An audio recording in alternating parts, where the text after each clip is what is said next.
Hey, what's up guys? So this is a shading tutorial, and in any way I'm not saying this is the best way of shading, but I'll be using blending stumps and this is my style of shading, so hopefully you will learn something from this. So hope you enjoy the video, and hope you learn something from this as well. Alright guys, so let's get started. As you can see, there's like different types of shadings on the picture. You can see there's like darker areas, but it's the same color, it was just darkened down. If you use Copic markers, then you know what I'm talking about, but just watch the video and just pretty much learn something from this. You know, like bits of the tail and bits where, you know, something will be blocking the lightning. Well, basically that's what, you know, we normally call depth. Like, if I'm gonna show you how to do this properly so that you can get like almost the picture to pop out of the page, or you know, to give it that effect that it's not made of pencil but it was like almost as if it was printed out. So let's start with the head. Here I got a picture of Trickle I drew a while back, and I'm just gonna start shading the head with HB lead. Today I'm not using the Graphgear 1000s. I'm just using this normal mechanical pencils that I got. I'm not too sure what the brand is, but the lead inside is Pentel. So yeah, I'm just pretty much using them as lead holders. Okay, so I'm just lightly coating the, you know, the drawing. You don't want to press too hard.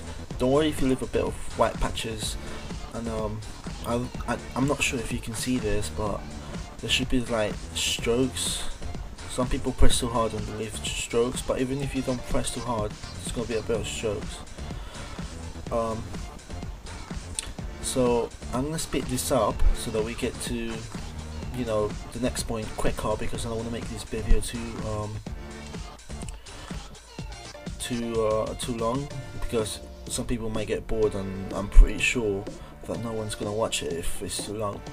So, you know, I'm just gonna coat the whole body. You know, it's like painting basically. Okay, so now as you can see there's a bit of white patches here, so now I'm just gonna spread the lead evenly so that we don't see any strokes or any of those white patches I'm talking about. You can see a little bit of white patches there, but in a minute you're gonna see how everything goes away. And now this is what we meant, what I mean by blending. So you know, even if you, well, blending stumps work best if you don't press the pencil too hard. So again, I'm gonna speed this up so that we get to the next point. And pretty much you can get blending stumps at any art store. I'm pretty sure that they're not that expensive. In the UK they're about £2 I think for a pack of 8, depending what brand you use. I'm not sure what brand my one is, but it's not a brand I've heard of. Bought my one off Amazon. Been using them for quite a while now, so you know, you guys know that this is one of my most used tools for shading. So as you guys can see here, the shading is starting to get a bit darker, and that's because of the blending stump. It's just spreading the lead evenly, and it gives you that nice even coating to it. And yeah, see, no more white patches or any more strokes of lead visible. And pretty much you just want to do this for any part of the shade, any shading that you do in the future. Besides using blending stumps, you can use cotton buds or tissue paper.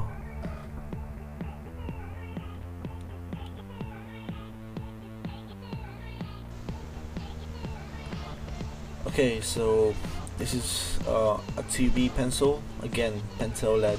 I love using Pentel lead, my favorite brand. 2B 2B lead is quite soft, and I normally use this for darker areas.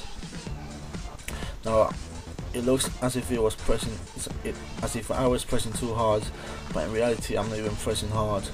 I'm pressing lightly, you know, giving it a bit of coating, since the belly, as you guys saw earlier, it was like orangey red, so it's much darker than the green, so you have to basically represent that with a lead by using a different grade. So yeah, see how there are strokes and white patches? Well, that's gonna go away in a minute when I'm using the blending stumps. Just watch carefully and just look at the magic happen.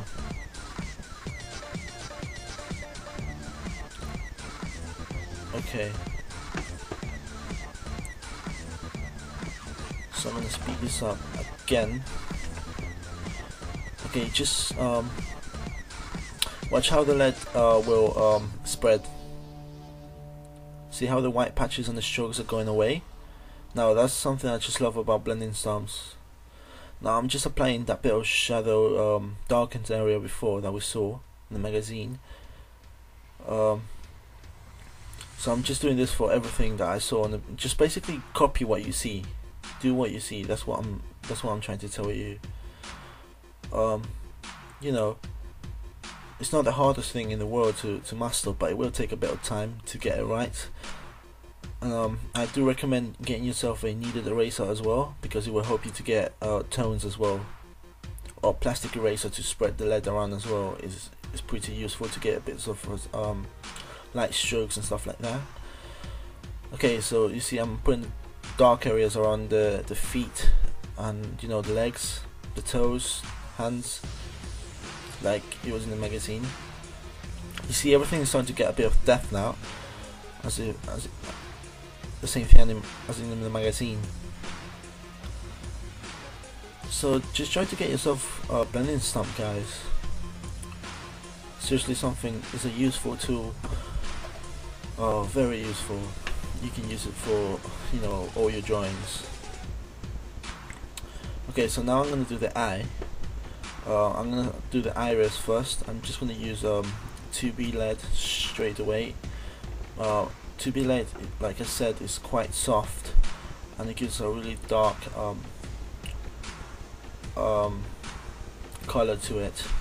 So now I'm just gonna blend this. Always blend all your shading, guys. Never leave anything unblended.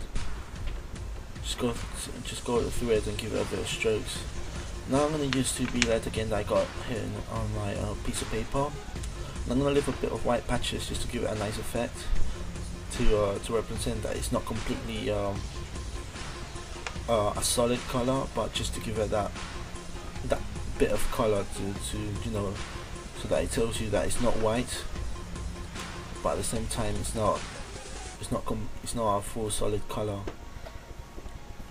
So as you can see here, you can see different types of tones already. Now I'm going to move to the tail, which is one of the darkest